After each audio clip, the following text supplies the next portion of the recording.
Panibagong araw, panibagong...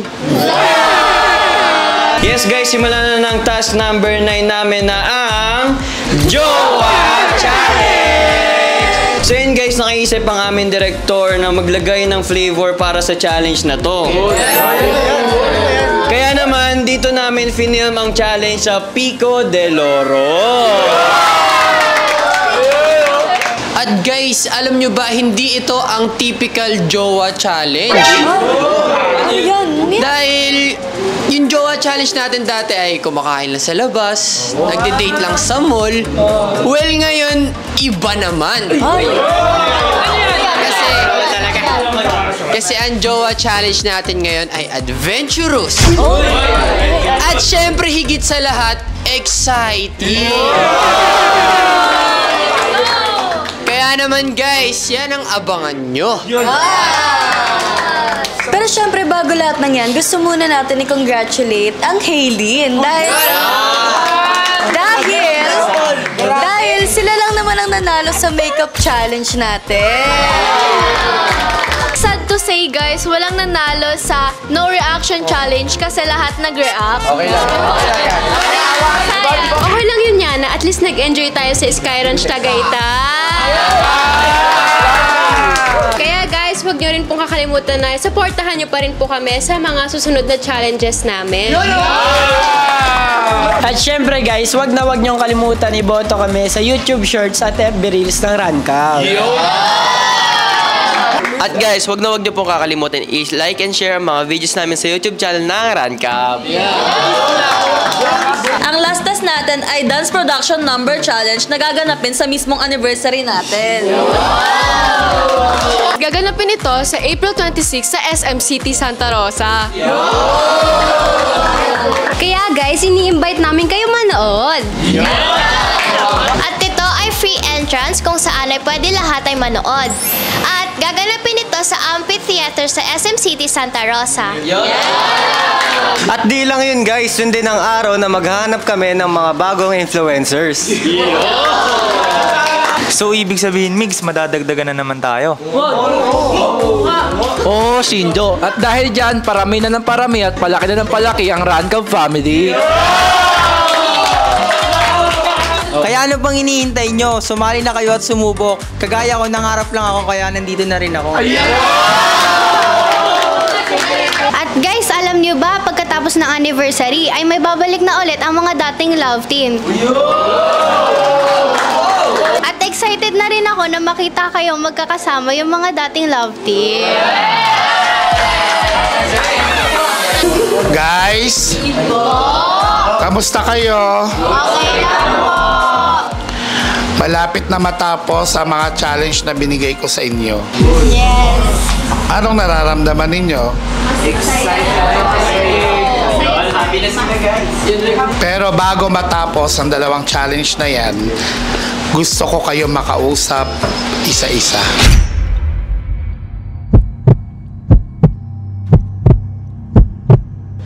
Maaari bang pumunta lahat ng girls sa isang room at sa kabilang room naman ng mga boys?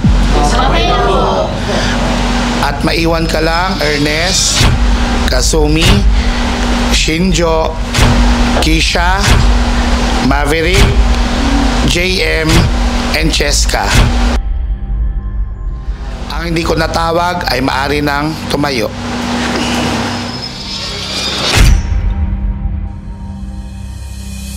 Janeska, Shinsumi, Maversha, and Ernest.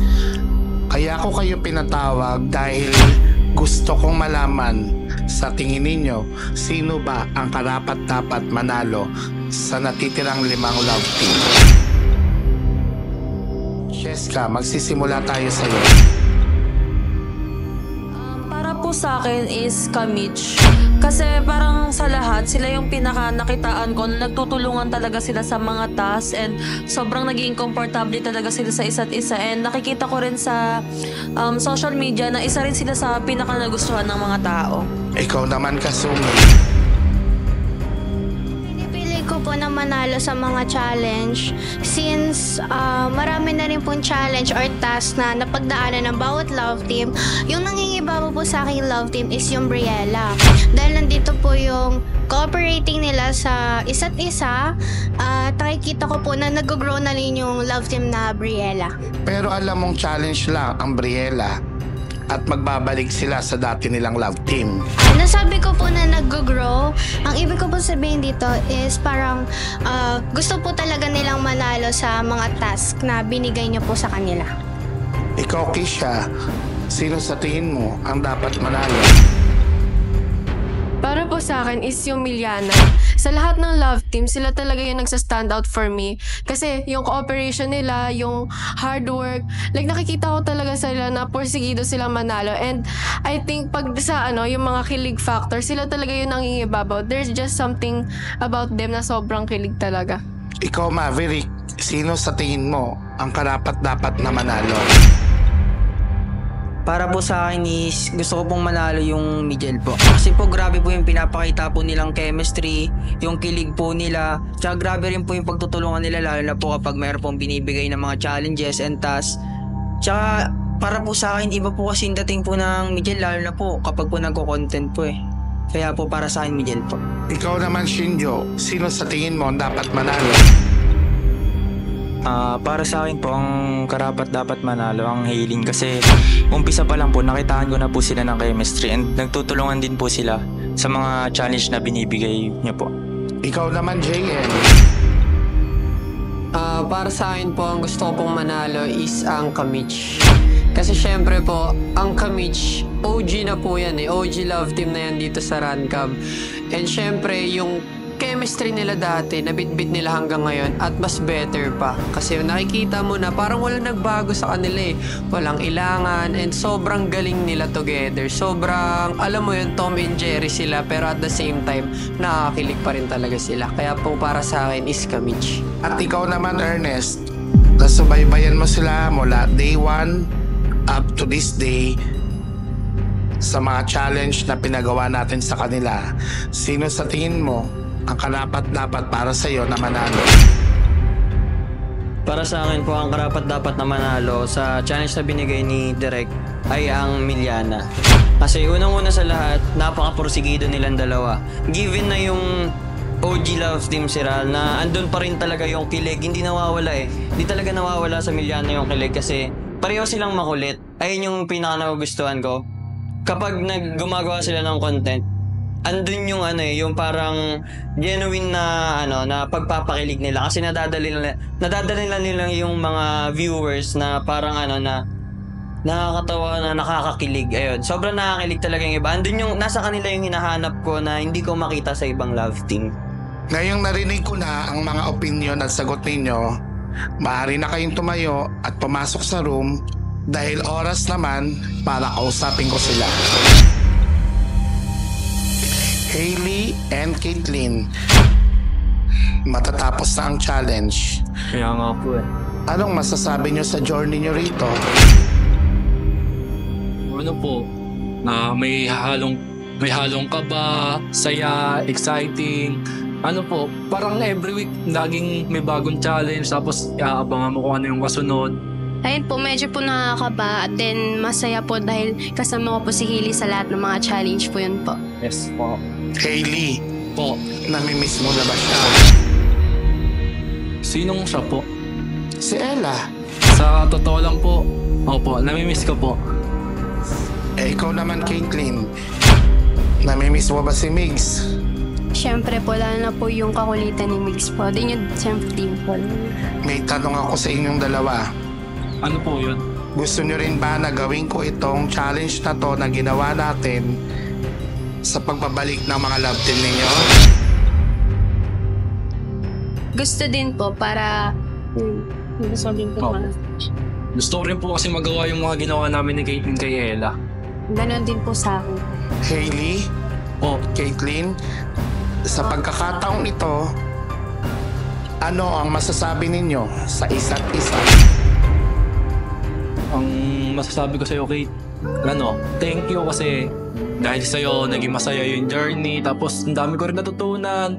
Nakaka-excite din. Tapos, lumalim yung pagsasama natin. Thank you din dahil ngayon nakasama kita din. Nag-enjoy ako sa mga oras na kasama kita din. Yun, may dalawa pang task, hindi pa tapos. Kaya yun, galingan pa natin. Yes. Kaya kahit pa paano nanalo pa rin tayo. Oo, sa makeup challenge. Thank you po. Thank you.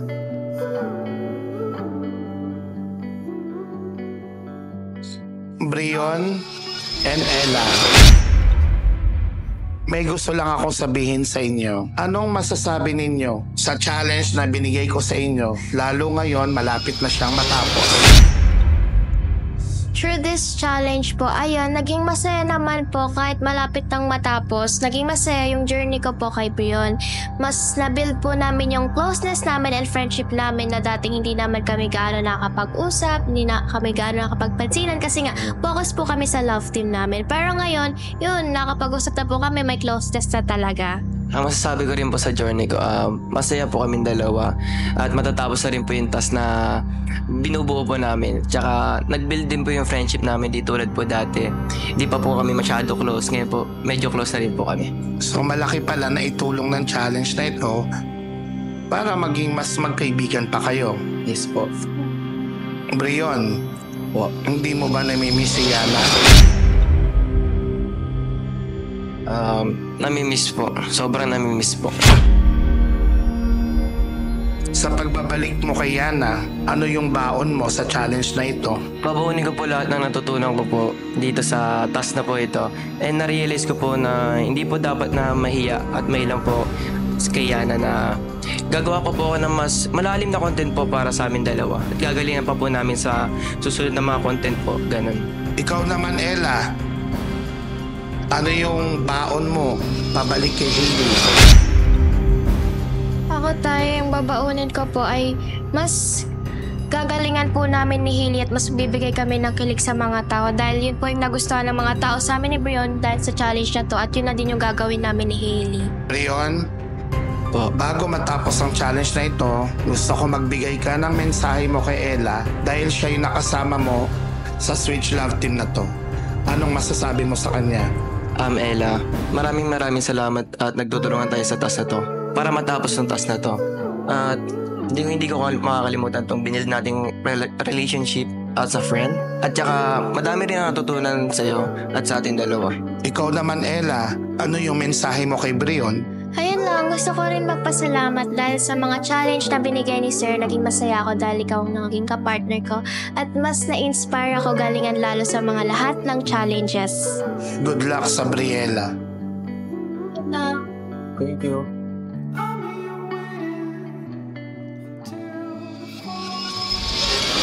Cassie, Yes, Tay. namimiss mo na ba siya? Gusto mo bang tawagin ko siya sa tabi mo ngayon? Okay lang ba, Tay? Miss mo na ba siya? Gusto mo bang tawagin ko siya ngayon? Pwede tayo?